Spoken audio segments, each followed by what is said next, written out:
Welcome to the Stronger Than Steel podcast with your host, Austin Davidson and John Keir, talking Steelers all the time. Now, here's Austin and John.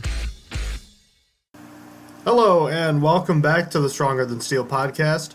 My name is John Keir, and joining me as always is my co-host, Austin Davidson. Heyo. It is Season 4, Episode 56, and the Steelers season is officially over.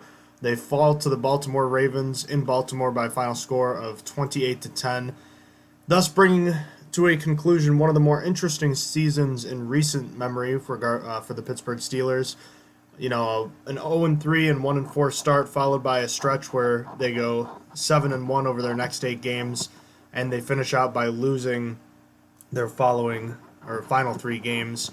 So at 8-8, the Steelers miss out on the playoffs for the second straight season, and this was just an ugly game. The Steelers were pretty close. They hung tough with the Ravens for most of the game, but it really got away from them later on. Austin, it was a pretty disheartening loss. Yeah, that fourth quarter was bad. It makes you forget that the Steelers even had a lead in this game at some point. They were up 7-6 after a Benny Snell touchdown. But yeah, at the end of the game, it just got terrible. The Ravens were able to put up 12 points in the fourth quarter. All around, just a rough game. And as the rain fell, it just felt like it was just kind of like a microcosm for the way the Steelers season went. And we'll have plenty of time to talk about the rest of the season and the game itself. But I guess we'll start first with the Steelers inactive report. And they had, a handful of names that we knew were going to be on there. James Conner, Marquise Pouncey were both out with injuries. Artie Burns will finish his Steelers career more than likely as an inactive player for the last, 5 or 6 games. So his season ends with a whimper, and it looks like he's ready to leave the team and start fresh. Yeah, he said that he's ready to get a new spot. I'm not even sure if he will find a new spot, at least not immediately, but good luck to him. He does have a nice story, so. And then just rounding it out were tight end Zach Gentry, wide receiver Arma Darboh, and offensive lineman Chukwuma Okorafor. So he only played in 3 games this season. 2 years into his career, that has to be at least, maybe not concerning, but at least a little disappointing considering what we thought of him coming out of the draft. Yeah, it's just they decided that Zach Banner was the guy instead, and they've been using Zach Banner. And Zach Banner has become a treasure, to be fair, to Pittsburgh. I love Zach Banner, but you do wish that Chukwuma Okorafor wouldn't have been able to get a helmet this year a little bit more, especially with how much he played last year. But I guess it is what it is. So coming out, hopefully we'll see in the offseason if they think that he can take on a larger role going into next season. So at the start of this game, the Ravens really set the tone for how the game would go. An 11-play drive, and I forget exactly how many straight. I think you said it was like 9 straight runs to start the game. The Ravens came out with a clear purpose in mind, even with Robert Griffin III at quarterback, no Mark Ingram.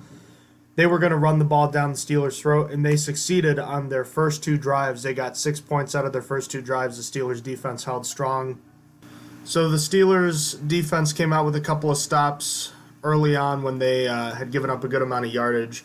But going down 6-0 right away felt like kind of like a death sentence. But the Steelers' offense came through mostly on the back of Benny Snell on a 75-yard touchdown drive that went the span of 10 plays. But as was the concern at that point, the Steelers, who have averaged just 1 offensive touchdown over their 8 of their last 9 games to finish the season, I felt good at the time hearing about the Benny Snell touchdown and seeing a long touchdown drive, but I don't know. You tell me, Austin. Was it something that seemed sustainable at that point? It really did. It felt like the Steelers were going to be able to score at least like one more time. It felt like the Steelers could get 2 touchdowns in this game, but I don't know. It just kind of came crashing down after that. The Steelers weren't able to get anything really going. Would it be fair for me, because I missed the first half and like half of the third quarter, would it be fair to assume that a lot of the turning point of the game was the fumble by Devlin Hodges deep in Steelers territory and the subsequent touchdown for the Ravens. Oh, that was completely it. That flipped the switch, and that was it. All it took was them to get that touchdown, and the game felt out of reach, and then it was just gone. What turned from what was going to be looking like the Steelers going to be claiming points before the end of the half turned into 7 for the Ravens. It was just terrible. A man just came in unblocked. I think it was Brandon Carr, if I remember correctly, and it was just terrible. Just it flipped the switch, and the defense wasn't able to recover. The defense wasn't able to hold them to a field goal, and that's really what ended it for the Steelers. The Steelers had just 63 yards of offense in the second half, and like you said, things really just fell apart. The Steelers were still within 9 points to a certain point, and then the Ravens, late in the game, ran a fake punt from their own 11, which was just a huge middle finger to the Steelers. And then they completely just fell apart. There was the punt which Jordan Berry dropped in the end zone or near the end zone, then fumbled, and it was recovered by the Ravens for a touchdown.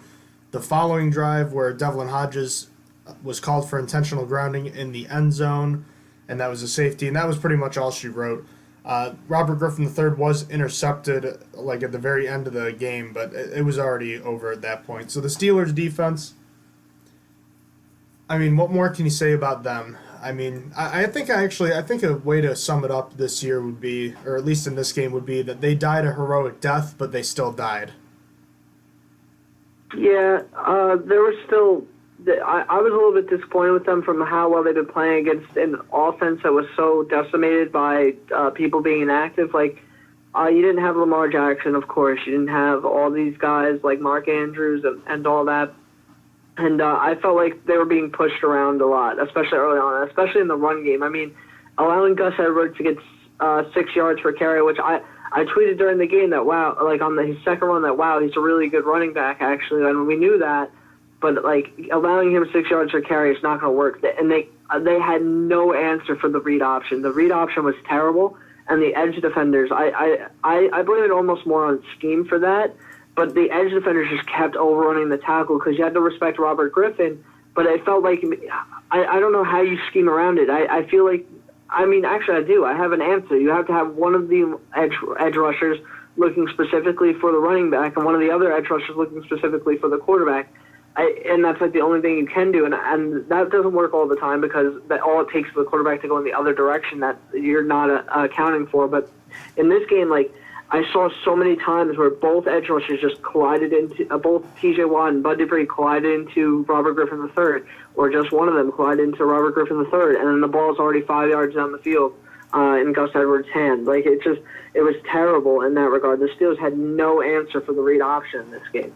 So, I mean, at the end of the day, the defense didn't do terrible, but against the run, they really struggled. I know you mentioned it. They opened the game with, I believe, 8 or 9 straight runs.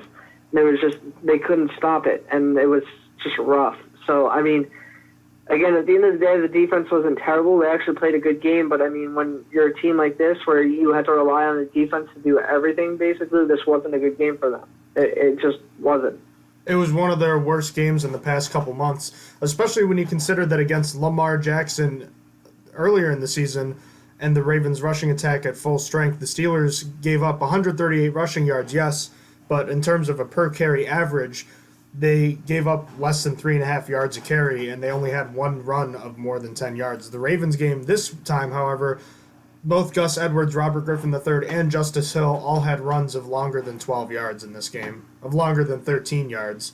So I don't know exactly what the issue was. I don't know if the Ravens necessarily did something different, or if the Steelers. I think part of it is the Steelers, at least early on, I think they might have been trying to make a big play. I didn't see a ton early on, so you would have to refute this or confirm it. But I feel like it's possible they were maybe going for bigger plays, or they were maybe being aggressive and run blitzing more and getting burned because of it. I'm not sure exactly what it was, but I think later in the game, if some of those numbers are inflated, it might just be because the Steelers were defeated at the end of the game.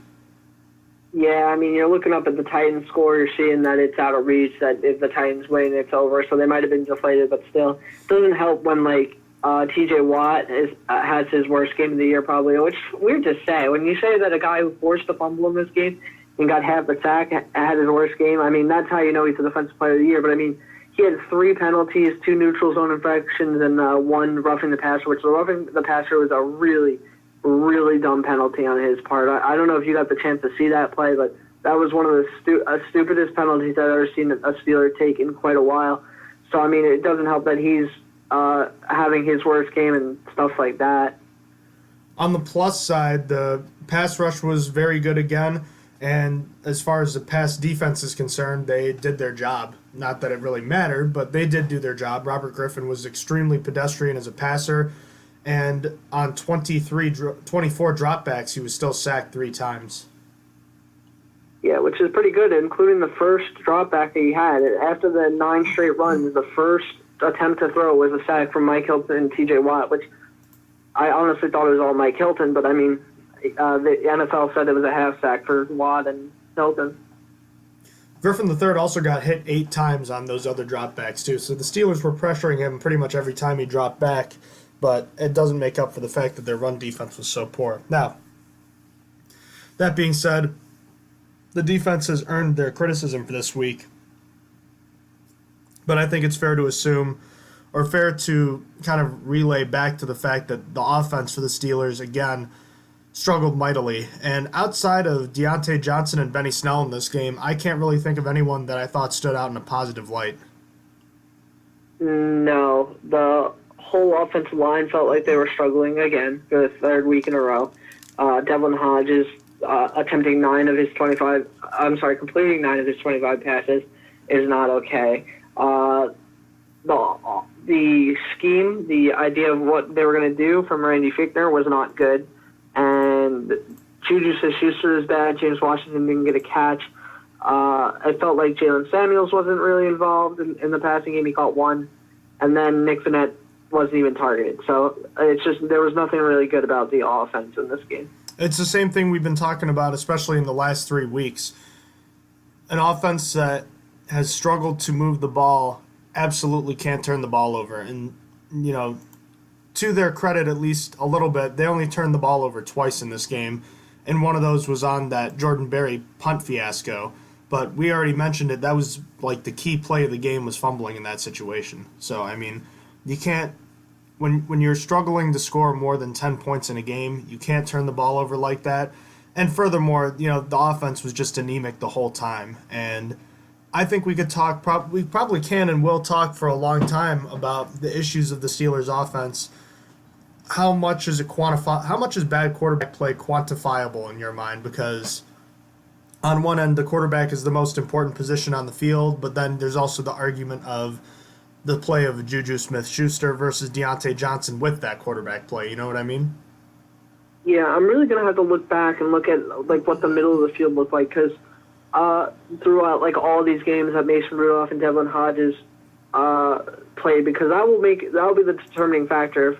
I'm thinking I'm blaming this mostly on quarterback play, because from my understanding from what I've seen, the Steelers have not completed a pass in the middle of the field past 10 yards down the line of scrimmage at all. Like not a single one. At least not since week 2, since Ben Roethlisberger got hurt. Might have happened in the Patriots game, I'm not sure. But ever since Mason Rudolph, Devlin Hodges took over, there's not been a single pass completed 10 yards down the field, in the middle of the field between the hash marks. It's always been on the sideline or short passes.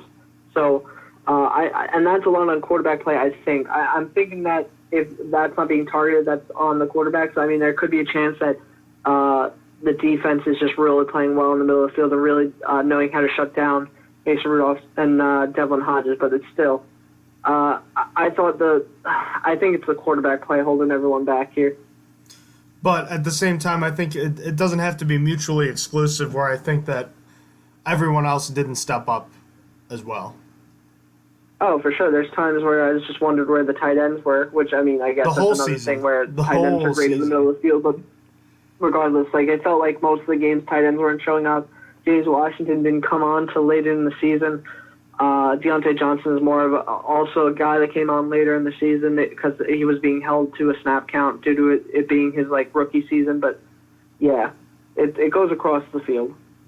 I'm going to stick with what I said last week, and I think that this is the worst Steelers unit, offense, defense, or special teams that I've ever seen in my life. It's anemic. It's really, really terrible that a team struggles to get 10 points a week. It's like a struggle to get more into double digits. And what about Randy Fichtner? Because we've had a lot of criticism for him this year, but I've seen an argument thrown around, and I think that there is some merit to it. What more do you want the guy to do?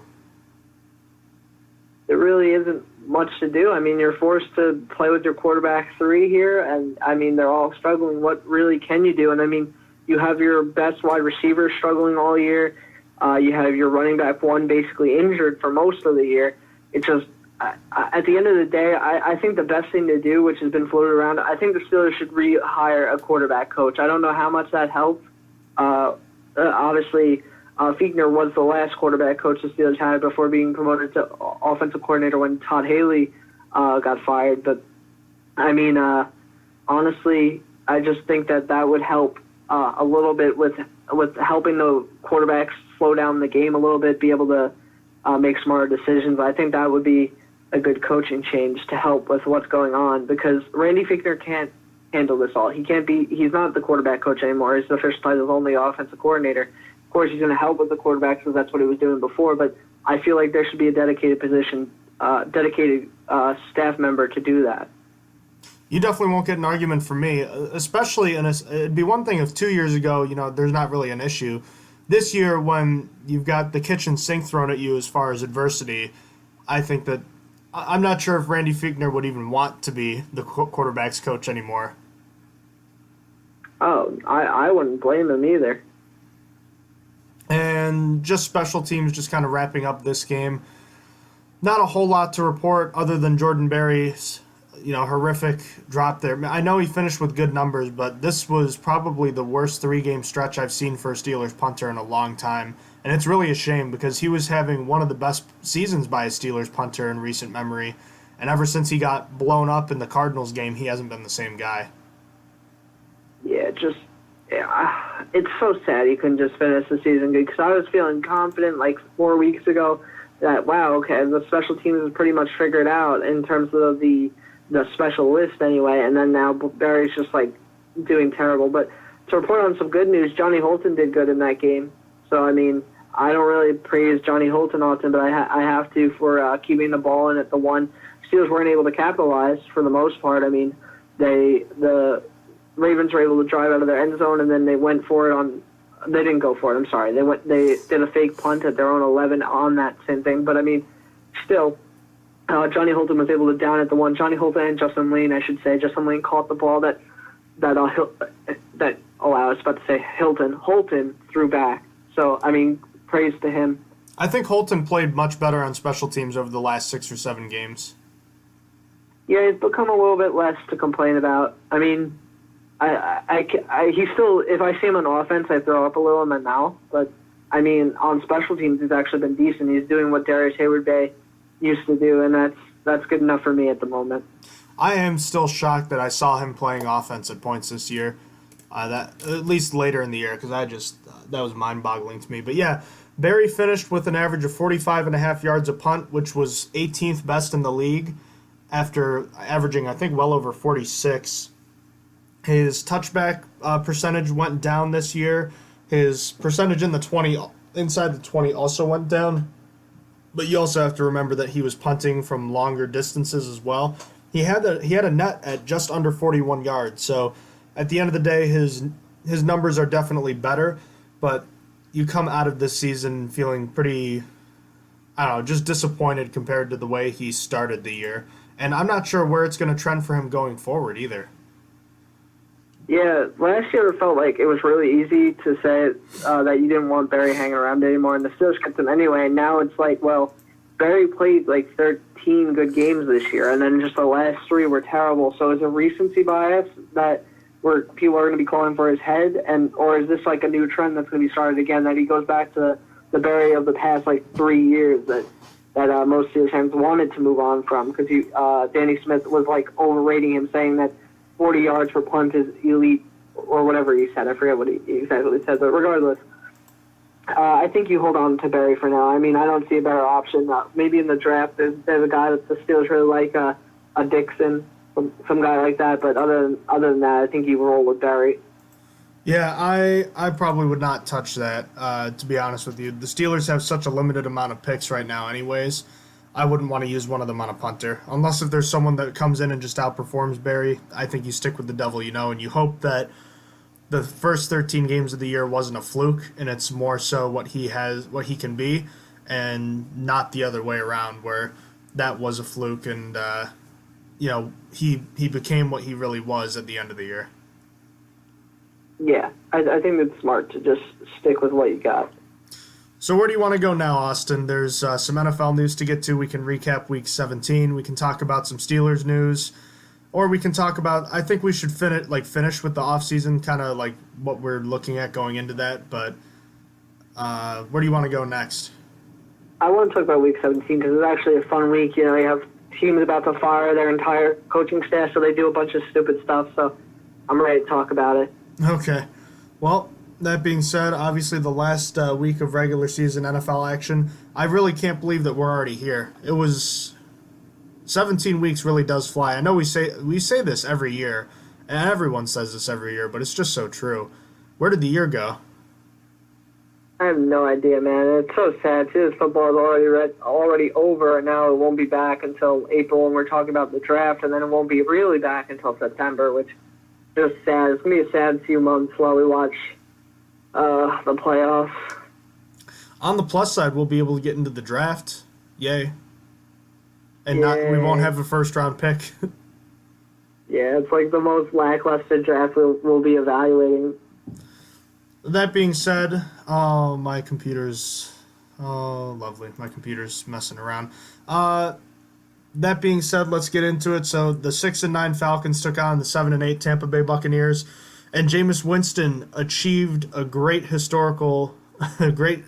moment of historical significance, becoming the first quarterback in NFL history to complete a season with both 30-plus touchdowns, and 30-plus interceptions as well. And he did it in the most spectacular Jameis Winston fashion ever by throwing a pick six to end the game and the season in overtime. How about that?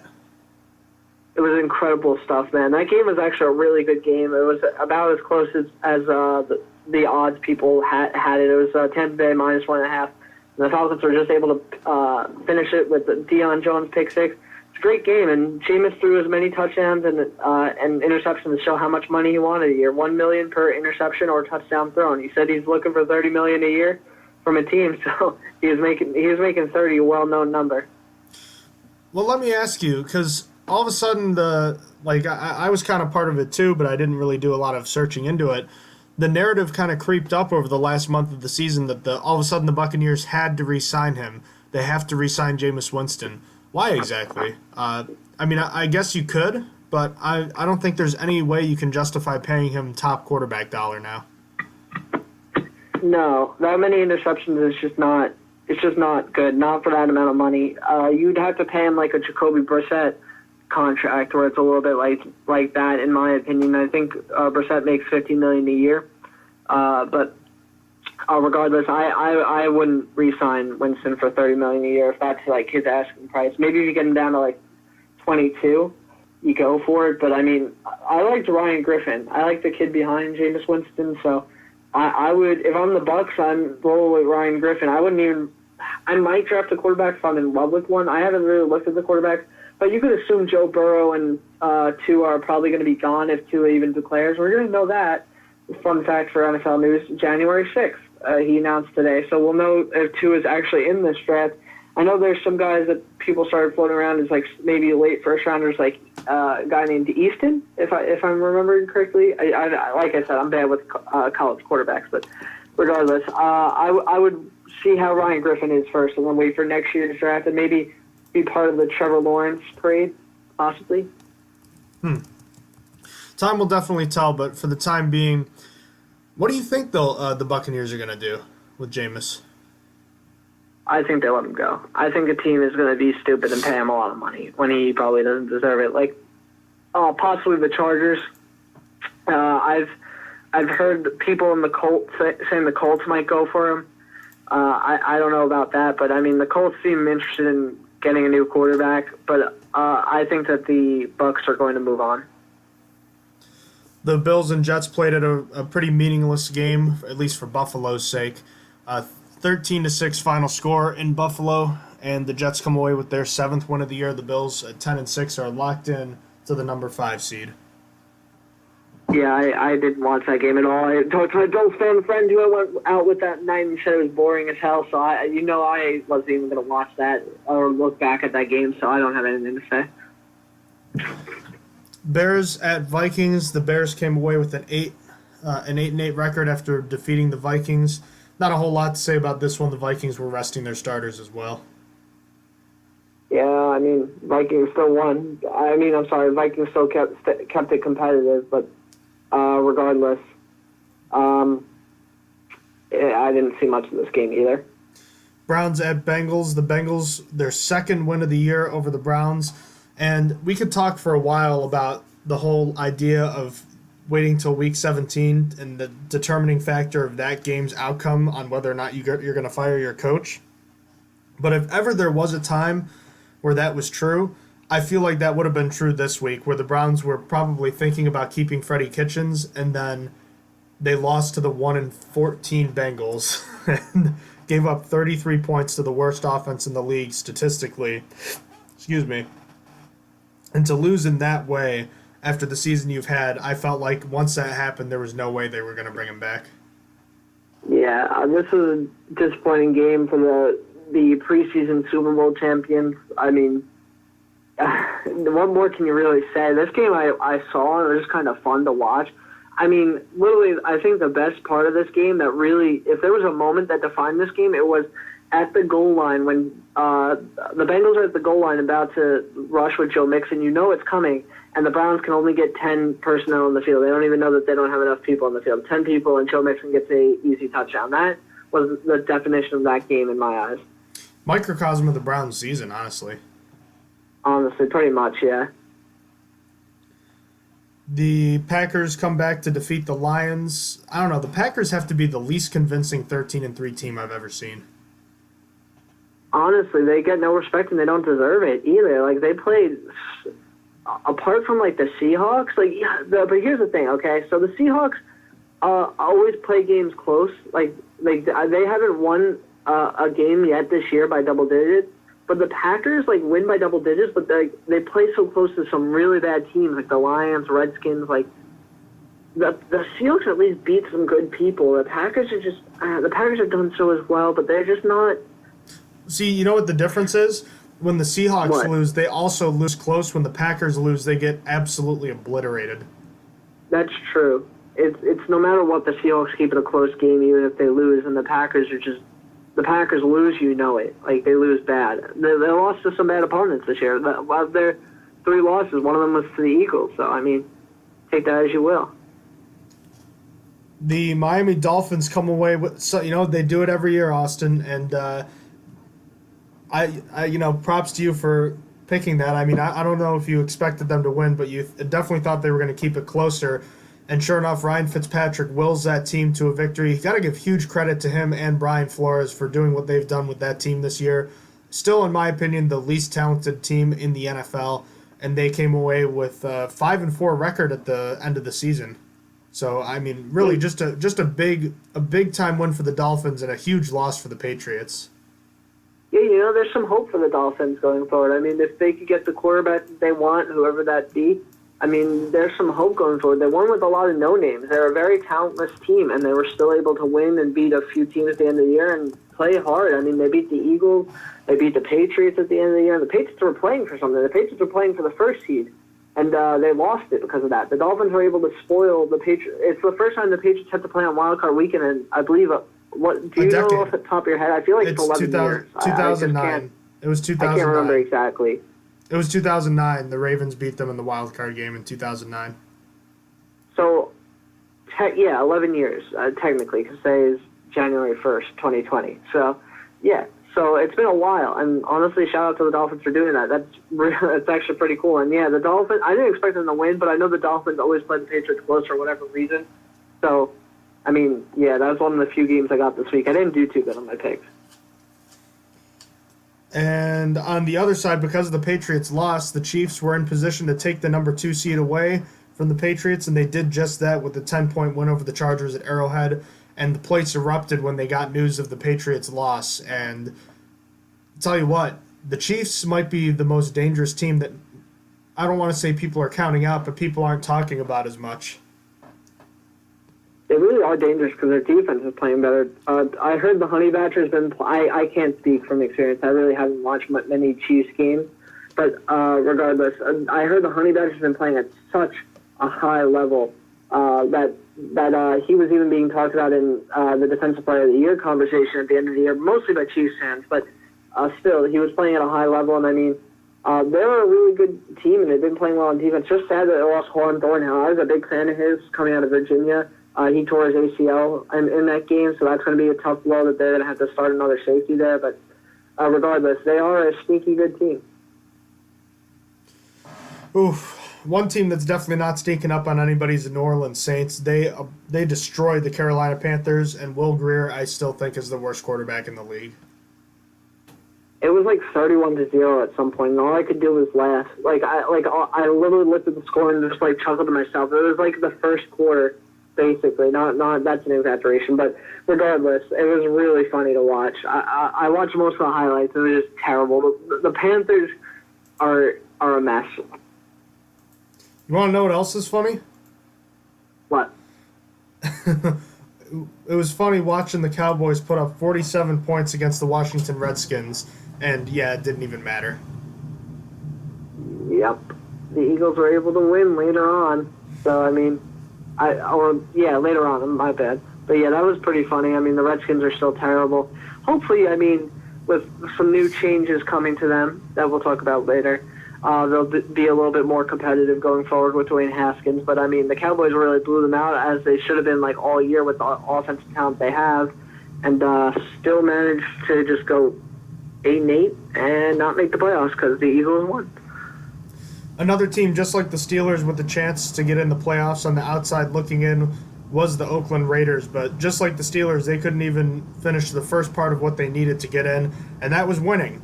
And the Raiders lost to the Broncos 16-15. A 2-point conversion attempt failed at the goal line for the Raiders, and they finished in disappointing fashion. But to be honest with you, I still think this was a good season for the Raiders, a team that people probably thought was going nowhere, especially after all the Antonio Brown stuff at the beginning of the season. I think they should be proud of where they are right now. Yeah, honestly, I thought after Antonio Brown's situation happened, they would only finish with 5 wins at best. So, I mean, they had a pretty good season all in all. The Titans, aforementioned, as we talked about, laid a whooping on the Texans B team. The Texans kept it close for a while, but that was really a team in Tennessee that had control of that game throughout. They rode the back of Derrick Henry and rode it right into the playoffs. Yeah, it's a shame. I mean, it doesn't even matter. Even if the Titans lost, the Colts weren't able to win regardless. So the Steelers wouldn't have made it even if the Titans lost. But, I mean, it's still sad. There was a little bit of glimmer of hope in the beginning when A.J. McCarron got the first touchdown of the game, and it was 7-0. And then Duke Johnson scored to keep it a little bit closer, but then the Titans just took it away. Speaking of the Colts, they had a disappointing end to the season after they were a really competitive team early on. Yeah, they really fell apart, right after the Steelers game, too, because, that was a big game with the Steelers, and then after that, it was just terrible. They fell apart. They fell down in their division. It's what it is. I mean, now they get a better draft pick, so good for them. Losing here was kind of a win for them, but I'm just still surprised they lost to Jacksonville. Rams came away with a 31-24 victory over the Cardinals. I have very little to say. I didn't watch that game at all, so I have nothing to say either. And the Eagles, aforementioned, against the Giants. The Eagles with a 34-17 victory. The Giants also kept this one close, but the Eagles, a scrappy team. They're only 9-7, but they're picking a good time to play their best football. Yeah, I think they're going to still get blown out in the first playoff game. Anyone from the NFC East is going to get blown out, but I mean, I guess any given Sunday. And then that just brings us to the last game of the week, 49ers at Seahawks. I know I still have not seen that controversial pass interference play that happened at the end, but it still had a crazy ending with, Hollister being like inches from the goal line. That game was one of the most entertaining games I've watched. I wasn't sure this game. I was so happy about it. And anyone complaining about the defensive pass interference didn't see earlier on the Tyler Lockett touchdown what happened then. I don't know if you saw that, but the Tyler Lockett touchdown, which I know this for a fact because I was playing Tyler Lockett in the fantasy championship, so I was pissed off about it. First of all, Russell Wilson's over the line, I think. I mean, the rule is his full body has to be, so fine. His back foot might have not crossed. But also the clock said double zeros at the same time. It's a delay of game, and it just doesn't, neither gets called. And then there was something else that I forget on that play, but regardless. So the Seahawks got helped, too, on another play that led to a Seahawks touchdown. So I don't want to hear nothing about the defensive pass interference that happened in that game. The only thing I'll talk about that is that they implemented a rule to change bad calls like that, and they didn't use it. That's the only thing I'm going to complain about there is about the rule and the refs not using it. Like, it's so stupid that it's there and it just doesn't get fixed even. Like, that's what it's there for. But regardless, I'm not going to say that the 49ers got helped by the refs in this game. It was even. The Seahawks literally got a touchdown off of a ref bad call, so I don't want to hear that. But still, regardless, all this stuff I'm talking about how bad the refereeing was in this game, the game was really fun. I really thought that the Seahawks were going to come back. It was really interesting. I had a lot on the line. I won my fantasy championship off of this game, so honestly, it was a really good game. Well, Austin, you completed the pick'ems this year with a slim 4-game advantage over me, so congratulations to you. And I know we didn't keep track the first couple years, I don't think, but as far as I remember, I won last year, so that pulls us even at 1-1. I made it interesting, though. I had a really rough start to the year, but I did make it a little close. Yeah, you got better at the end. And, I mean, we'll still do the playoffs, so maybe you'll have a small chance of coming back. You're going to have to pick a lot of games different from me if you want to, but we'll see. All right, let's move into some Steelers news. The Steelers, as teams will do when their season is over, they'll sign players to futures contracts since the practice squad does not exist at that point. They signed 11 players to reserve futures contract, including quarterback J.T. Barrett, whom they signed just a week or two before, safety Trey Matthews, wide receiver Jamal Custis, wide receiver Quadri Henderson, who's returning, that's nice, cornerback Alexander Myers, running back Ralph Webb, that's a familiar name, tight end Christian Scotland Williamson is back, offensive tackle Christian DeLario, offensive tackle Derwin Gray, tight end Kevin Rader, and defensive end Henry Amondo. And they also signed Tuzar Skipper to a 2-year deal, so all good on the Western Front. Yeah, I mean, I don't really have much to say about this, just that I'm glad Tuzar Skipper got a 2-year deal. I still don't know the numbers behind that deal. I haven't seen anything, but I'm sure that they will surface soon. I'm sure they're close to the veteran minimum. Yeah. Did J-Ron Elliott ever end up somewhere? I don't think so, which is kind of interesting. They didn't sign him to a futures contract. Maybe a little bit later. Maybe he's still injured. Well, see, because I didn't remember if he was injured or not. I just remembered he was the yo-yo guy going back and forth between the active roster and the practice squad, and then all of a sudden they decided one day, like, all right, we're going to get Tuzar Skipper back, and then we didn't hear from him at all the rest of the year. Yeah, we'll have to see. Or maybe he's just tired of being that guy. Maybe that's why he hasn't signed with the Steelers. Maybe he's going to try and go somewhere else. We'll see. That would be fair because it is a two-way street there. The Colts signed former Steelers tight end Xavier Grimble to a reserve futures contract. Grimble was placed on IR at the beginning of the season and was then waived injured. So, do you think he could have helped at all if he had been healthy? Nope. Not a single bit. Not at all. In Mike Tomlin's season-ending press conference, he was kind of vague about Ben Roethlisberger, but he said there'll be an important update in the recovery process for Roethlisberger in February. What do you make of that? I make that Ben has a meeting with doctors then, so that's when he's going to be able to say how Ben is recovering and coming along. So I don't make anything of that. We're going to figure out what the doctors have to say about his recovery in February. You know what's wild is that Mason Rudolph had kind of a serious injury, and we weren't even sure that it was that serious 2 weeks ago. So Rudolph said that the team doctors were concerned that he could possibly puncture his aorta if he returned to action against the Jets. Isn't that wild? Yeah, it is wild. Was that the same injury that Tyreek Hill suffered early on that he had to go to the hospital for? Is that the same injury? Possibly. I don't remember. I see a lot of people comparing it to when Ben Roethlisberger got injured against the Chiefs in 2012 when he had a rib injury that nearly punctured his aorta. But that's a different injury. But obviously it had a nearly similar consequence. Yeah, man. I mean, good luck to Mason Rudolph in his recovery. The dude had a very he didn't play well at times, but the dude had an really unlucky season. Yeah, it was not good. You know what's crazy is that hit he took from Earl Thomas in the first Ravens game might have been the least scariest injury after all things are considered that he suffered this year. Yeah, that's kind of crazy to think about.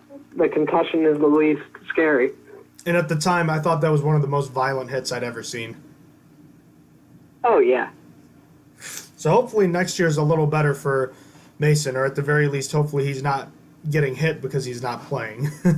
So, all right, that being said, obviously, as is the case at the end of the NFL regular season, there's a lot of coaching and general managers moving on and changing spots. So let's start with the Cleveland Browns. So they fired Freddie Kitchens, their coach, and general manager John Dorsey met with the Browns, and him and the Browns had different viewpoints as far as how they wanted to structure the team going forward. So they decided to mutually part ways. The factory of sadness continues to churn.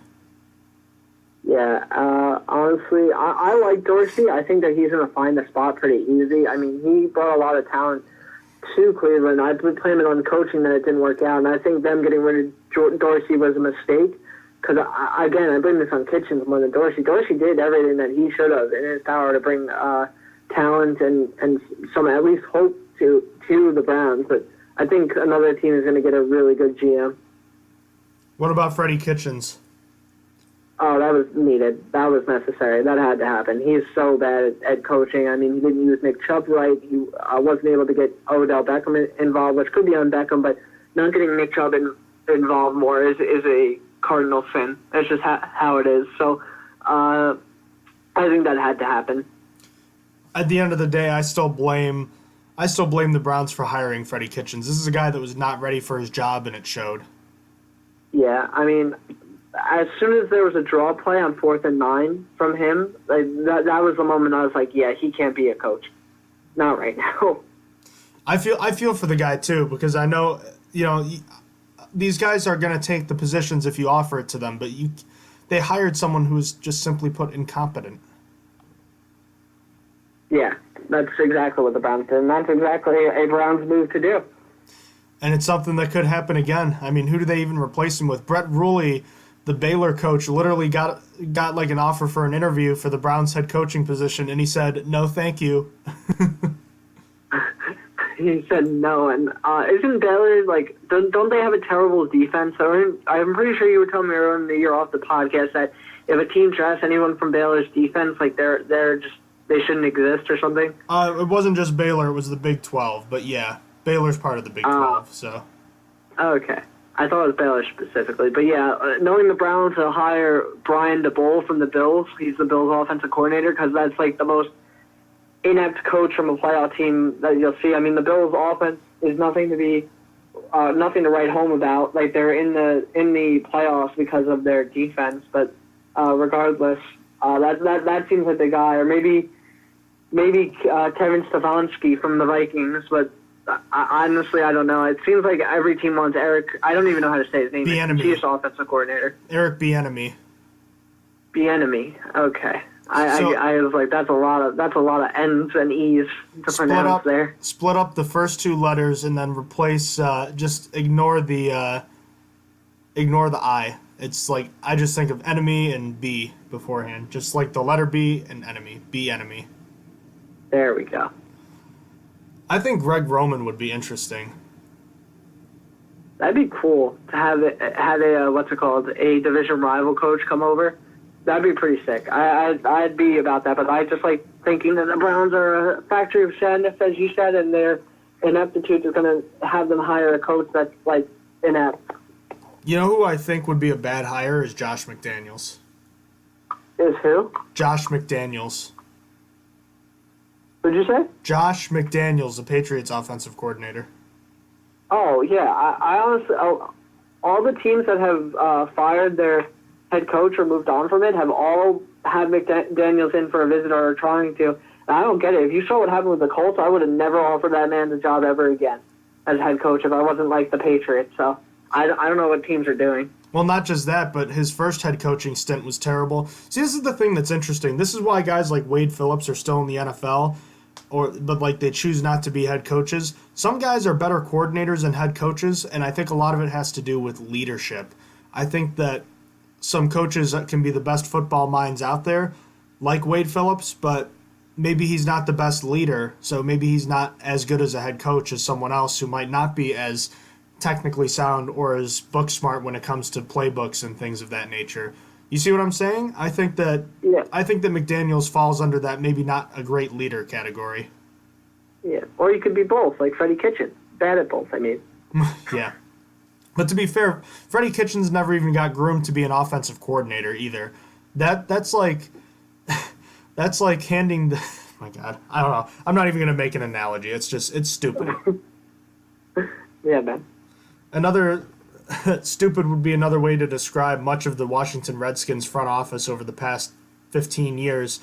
But it looks like the Redskins are finally getting a fresh start. There's reason for hope for the first time in a long time, as the Redskins fired general manager Bruce Allen and got a head start on their head coaching search and got Ron Rivera, the recently fired coach from Carolina.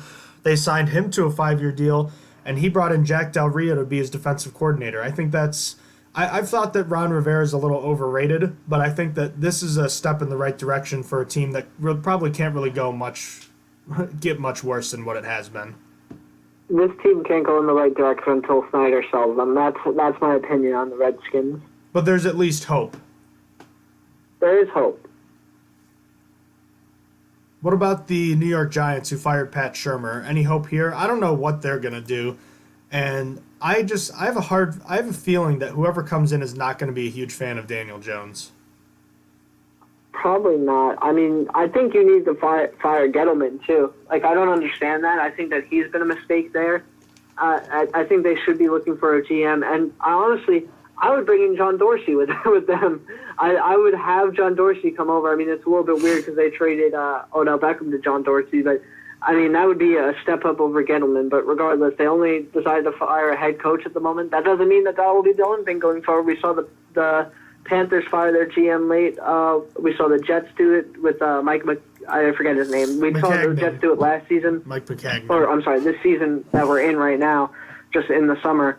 So it doesn't mean that they won't fire him, but yeah, I don't know what the Giants really do. They have a lot of guys that the other teams got. They got Eric Bieniemy, they have Mike McCarthy, they have Josh McDaniels, they have those guys. Then they have like a few that are weird to them, like they have Joe Brady, who is a offensive coordinator at LSU, one of them. They have Joe Judge, which is the Pats special teams coordinator that they're looking at. Matt, and I think you said his last name was Ruley, which I didn't know. I thought it was Rule. Matt Ruley from Baylor. And then they got Chris Richard, which is the Cowboys defensive backs coach, which he was floated around a lot last season. But, I mean, with the Cowboys being so bad on defense, I'm surprised that they're still interested in him, probably just doing their due diligence. But, yeah, I don't know who they choose. What do you think about Daniel Jones through 1 year? I'm sorry, one more time? What do you think about Daniel Jones through year one? A lot of turnovers. He needs to get a little bit smarter. The game needs to slow down a little bit for him. So maybe in his sophomore year that it will be better for him. At the moment, I'm not a big fan. I think he's okay. I think that it could be worse. I don't hate him. It's just the turnovers that he has. He has way too many turnovers. You know, he had 12 interceptions this year, which isn't terrible, but he led the league with 18 fumbles. To give you an idea, Jared Goff and Derek Carr both had 12, and Lamar Jackson all had 12, and Dak Prescott. There's a 4-way tie last year.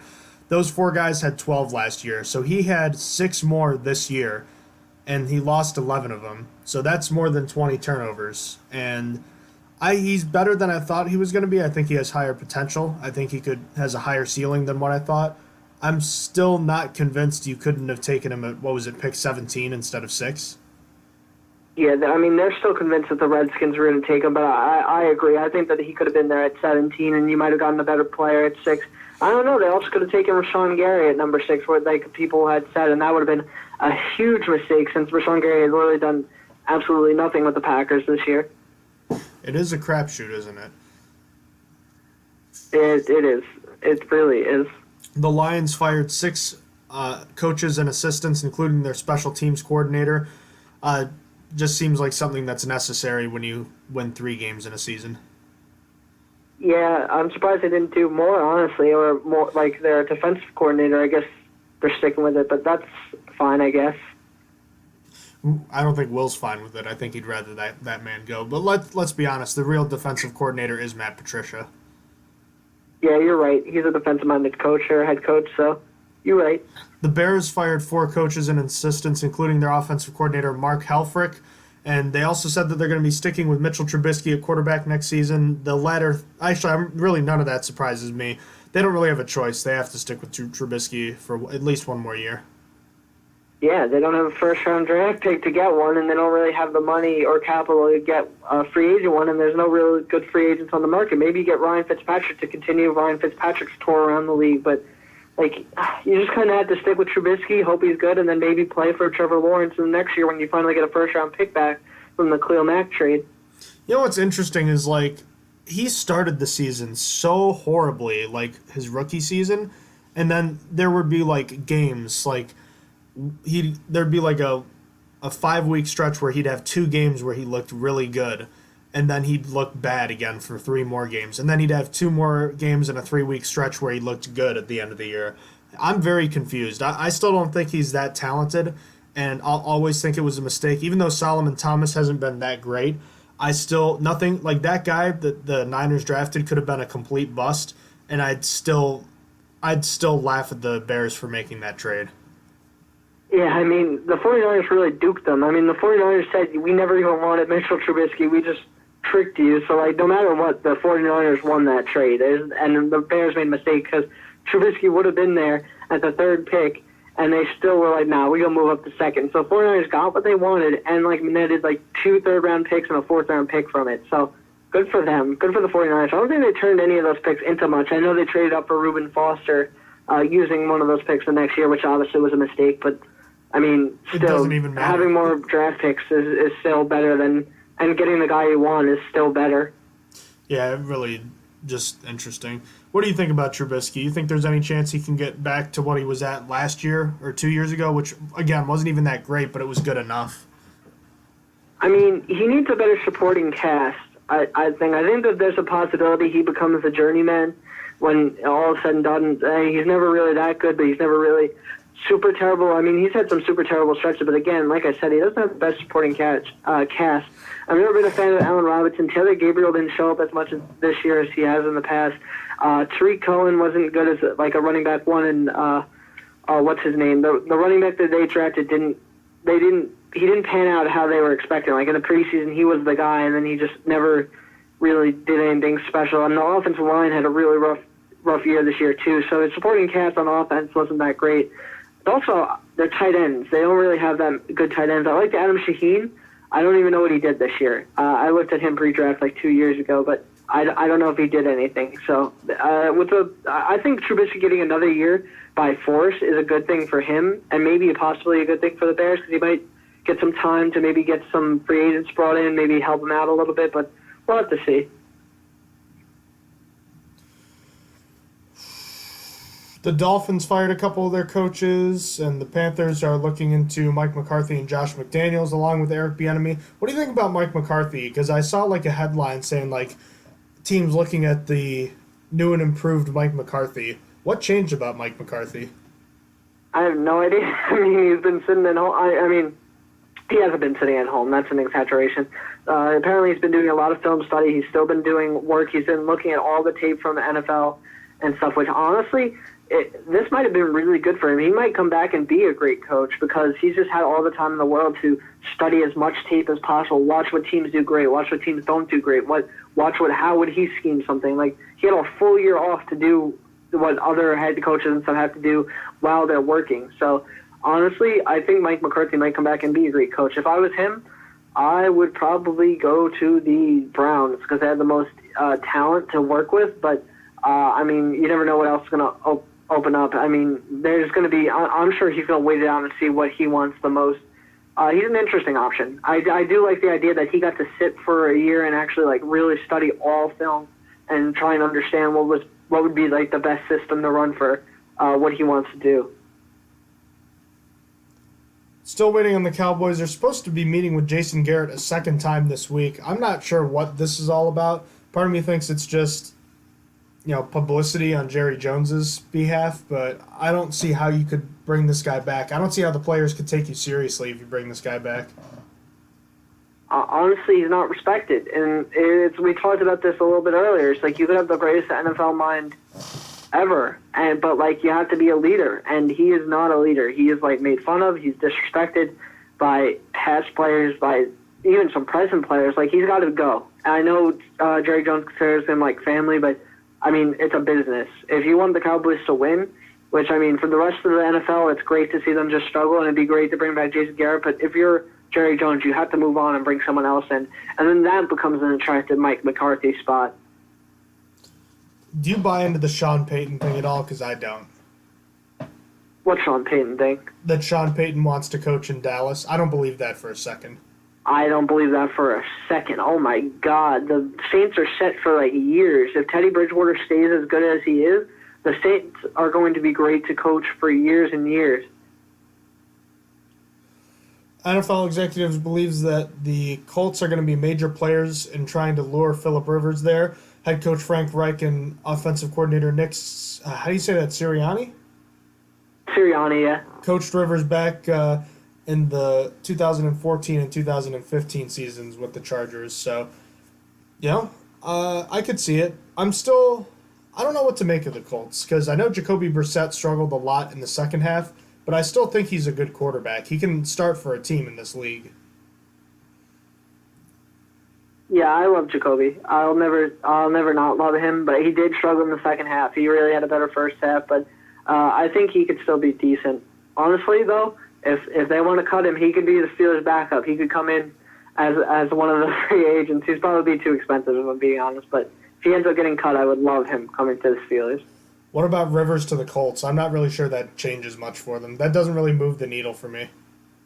No, Rivers had way too many turnovers in this year. Like, honestly, he's probably not an improvement. He's probably ending the end of his career. I mean, maybe he goes through a revival with some of his old coaches, but I don't believe so. I think Rivers is reaching the end of his career.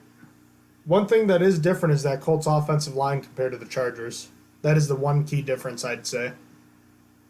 Yeah, but the wide receivers aren't as good. I mean, you got T.Y. Hilton, but I mean, with the Chargers this year, they had 3,000-yard receivers, I believe, if they all made it to it. Not receivers. They had 3,000-yard targets because Austin Eckler had 1,000 yards receiving. And then they had Mike Williams and why can't I remember their wide receiver? Keenan Allen. Wow, that was really rough. But so I don't know. It's a trade-off. You get hit less, which I guess as an older quarterback you'd probably want more than better targets. But I don't know. It's kind of like a lateral move. Jesse, my buddy who's been on the podcast before, said that he thinks that if Jameis wasn't doing what he was doing, we'd be talking more about Phillip Rivers because he threw 20 picks this year. Yeah, he wasn't good. He threw a lot of turnovers. Speaking of Jesse and his team, the New Orleans Saints, you might remember they had Antonio Brown in along with 5 other players for a workout last week. Brown called it a publicity stunt after they decided not to sign him. I am sure that was made clear to him anyways that they probably weren't going to sign him, but it was also reported that the Saints told Brown to not bring an entourage to the workout, and Brown, of course, brought an entourage to the workout. So, I mean, I don't know what to expect, what you could possibly expect. But like we say with Antonio Brown, there's always a next thing with him. Yes, sir. Of course, it's never his fault. You always had to blame it on someone else. This is why it's the Saints' fault. The Saints weren't really ever going to sign him. It was just a publicity stunt. It's not his fault. I don't know, man. Are we going to see him next year, you think? I don't believe so. I think he's going to be out of the NFL. That's a lot to handle, and you could tell he's not learning. No matter what, he is not learning. All right, so as we approach the end of this podcast, we're at the end of the Steelers season. 2 straight years, no playoffs, but obviously this team feels a lot different than last year's team. At the end of the day, given everything that happened, losing your starting Hall of Fame quarterback for the season, but also being 8-5 at one point, do you consider this season a success or failure? Because I could see merits to both arguments. Can there be a middle ground? Because I feel like it's a middle ground. I feel like yes, losing your losing your first and second string quarterback and having to start your third string, and then going on to win 3 straight games when he starts, and then also in his first game he won against the Chargers.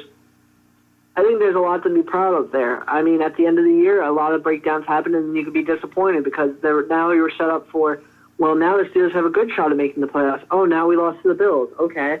Well, we could still win out, and it's our destiny. And the Ravens are probably going to bench their starters in the last week. And then you lose to the Jets, and now it's in the Titans' hands, and now it's just disappointing, and then you just get blown out by the Ravens in the last game. So, I mean, it's a middle ground. I think that there is a lot to be proud of, that you're able to win with your third-string quarterback, and that the defense is able to finish first in sacks and in turnovers.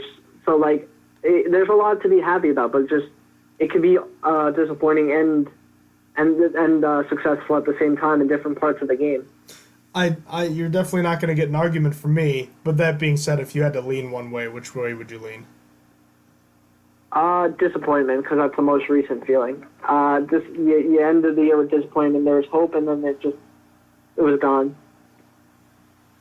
I'd lean the other way, just because if, I keep going back to this. If I were to go back to you and me from September, the middle of September, and say the Steelers finished 8-8 and they were in the playoff race until the final week, I don't see how you could almost be like I just think from that point, from where they were to be where they were after that is I still think it's considered a success, because it's unbelievably unrealistic to say Super Bowl or bust, especially when you lose the most important player on your team. And even with the disappointing end, I think it's very easy to make the argument that they shouldn't have been in that position in the first place. But the right answer is the middle ground, like you said. That being said, it is a very different feeling the way this season ended. Not very different, but a slightly different feeling at the end of this season than 2018, I think. Yeah, this is way less disappointing than last year. I could put it that way. So getting into the offseason, I mean, as far as the to-do list goes, I think that the 2 main things that you're looking for, number 1 is Ben Roethlisberger to come back healthy. That's the top thing. But as far as top priority, as far as things to do, I think it has to be re-signing or tagging Bud Dupree with the franchise tag. And if you can, I don't see how you can, but I think you have to at least try something with Javon Hargrave.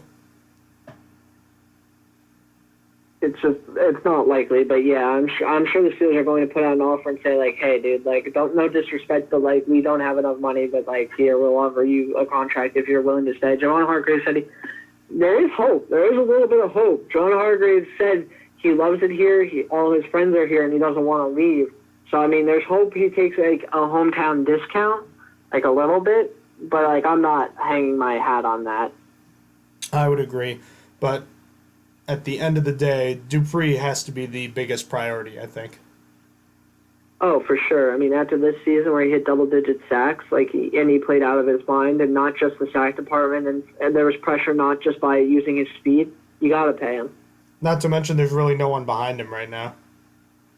Yeah, I wonder what the tag is in that right now. I was hoping to get Dupree for like $18 million a year, but I don't even know if that's like low nowadays. I think the franchise tag is at like $20 million. This past year, I think it was just over 15.5, but that's probably going to go up. Interesting. Huh. Now, what about extending TJ Watt? I think it's pretty hard to ask him to come back on his 5th-year option with, making as little money as he's making, considering he could be the Defensive Player of the Year. I also think if you extend him now, you're really helping yourself in the long run, because his price tag is only going to go up. Oh, yeah. As the salary cap just keeps expanding and getting bigger every year, it's just going to be, pastors are going to keep getting paid more and more. It's always better to pay a star player earlier and just deal with the consequences then, and then to wait and have to pay him even more later. So I'm all about extending TJ Watt if it's possible. I mean, it's going to be hard because there's not going to be a lot of money available. I mean, maybe you're probably going to do a few reconstructions and stuff, and there's definitely going to be cuts. There's going to be cap casualties, but I just think the cap casualties are going to go to Bud Dupree. Now, you have to be careful because I think between Watt and Dupree, I think Watt is the more important player. Oh, for sure. Watt's the better player. So it's a tough ground. I mean, you're definitely going to be you should be trying for TJ Watt more than Bud Dupree, but I mean, Bud Dupree's the more pressing issue at the moment. So yeah, it's an interesting dilemma because while you want to do everything you can to sign Dupree, you definitely don't want to sign him and then put yourself in a position where you almost can't pay Watt. I don't think it'll come to that because, I mean, they hire guys specifically to work on this stuff, but it's something to think about. Oh, yeah. What about Juju Smith-Schuster and James Conner because their contracts are coming up after this upcoming season as well? I'm not willing to offer James Conner anything until he can stay healthy for 15 games in the season. And so that's missing one game. So it's running back is one of the most easy positions to move on from. And I'd hate to do that. I'd hate to move on from James Conner because of the story. But unless he's taking a discount, I'm not willing to even open up extension talks right now. And then Juju, if I'm opening extension talks, it's got to be starting with, it's going to be a low ball offer, only $11 million a year at the moment. Because he's got a lot to prove after this. I mean, I would wait till next year when Ben Roethlisberger is back, and then maybe you give him a contract. Then Ben Roethlisberger probably leaves the next season, and that's a dangerous game. But I think you can start with Juju, but I'm a little bit worried about that. He didn't have a very good season, and I mean the end of the season was really really rough for him as well. He didn't not just the injury, he coming back from the injury, he didn't play well. He dropped a lot of balls, so that one it's a little bit tougher. Yeah, what do you make of his season? Because it wasn't like he was awful the whole season. He was still, at times, his same impactful self, but he also was very ineffective at times, and to me, he seemed really beaten down at the end of the year. Yeah, this was a rough year for him.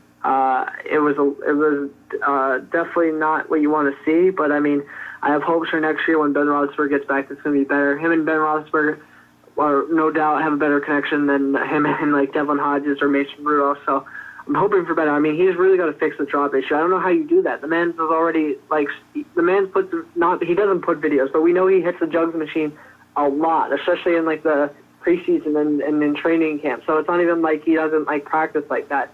So I don't know if this is just how you fix that issue. Maybe you do what Michael Thomas does and do all that crazy things with your hands, with a rice bowl and all that.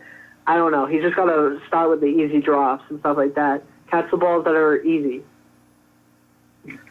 And then as far as cap casualties, I think the names that you'll see floated around are the same ones we've talked about before. Mark Barron, Anthony Chickalo, Vance McDonald. Who else am I missing here? Ramon Foster, yeah. I'm sure there's a couple other guys you could consider, but I think those are the names that you're probably looking at.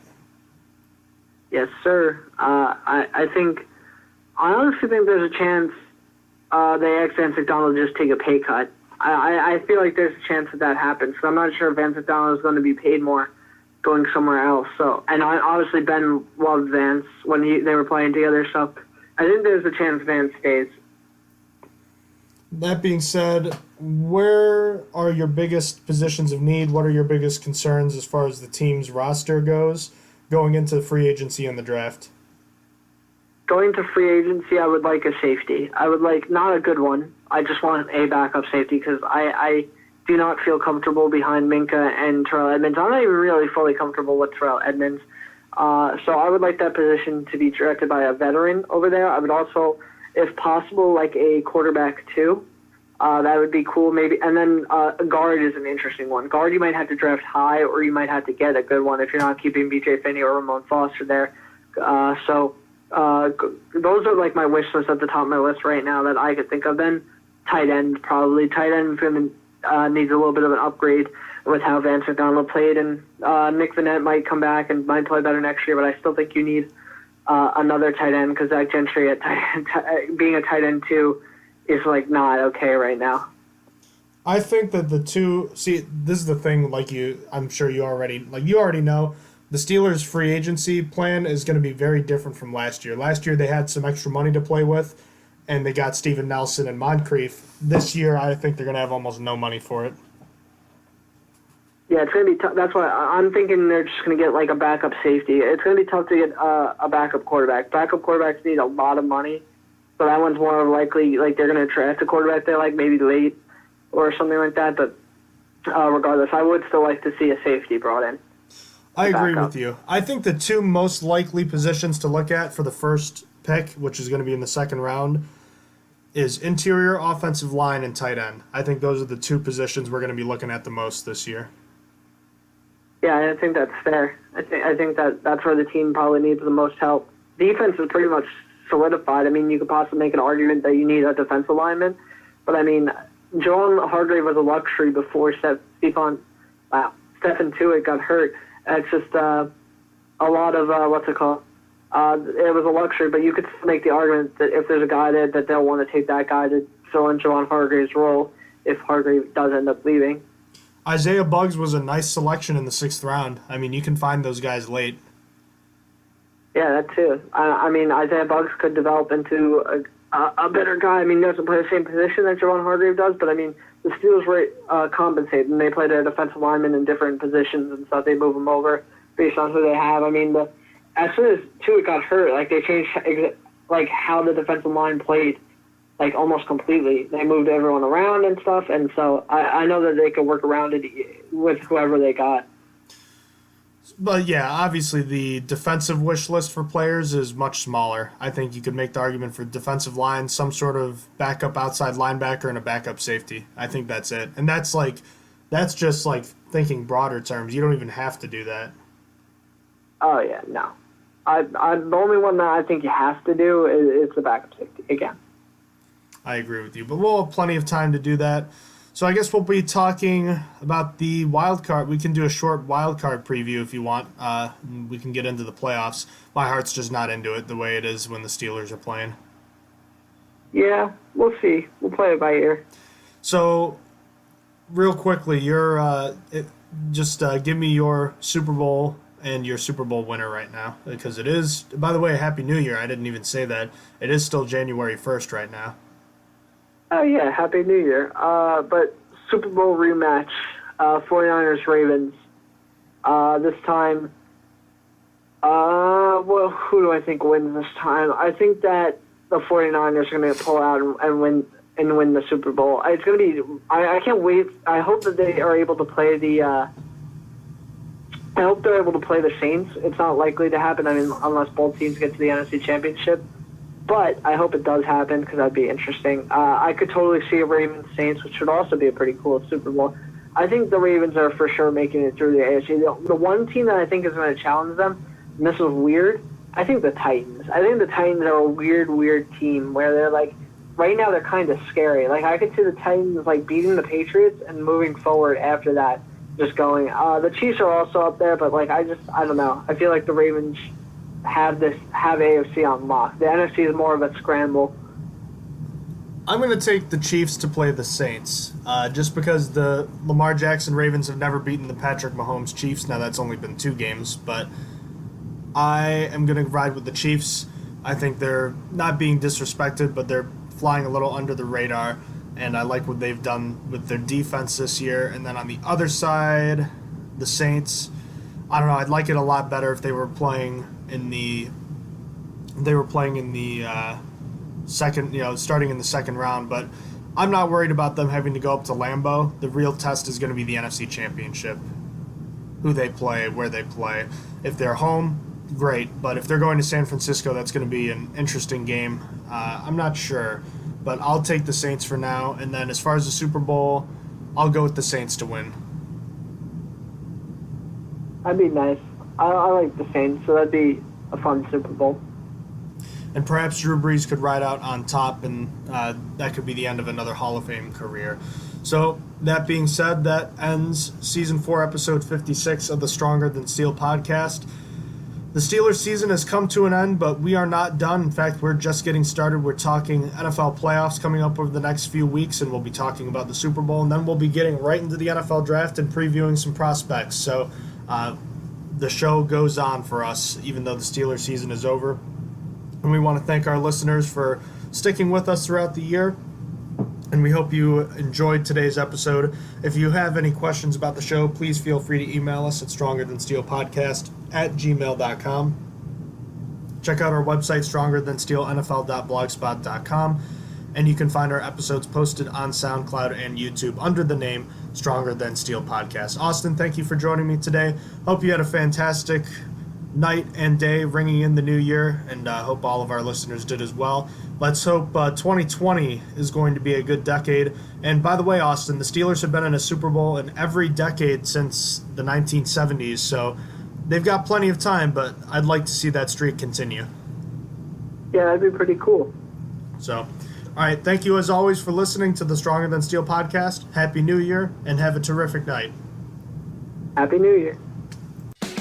You have been listening to Stronger Than Steel podcast. Thank you for joining us today, and don't forget to check out our website listed in the description below.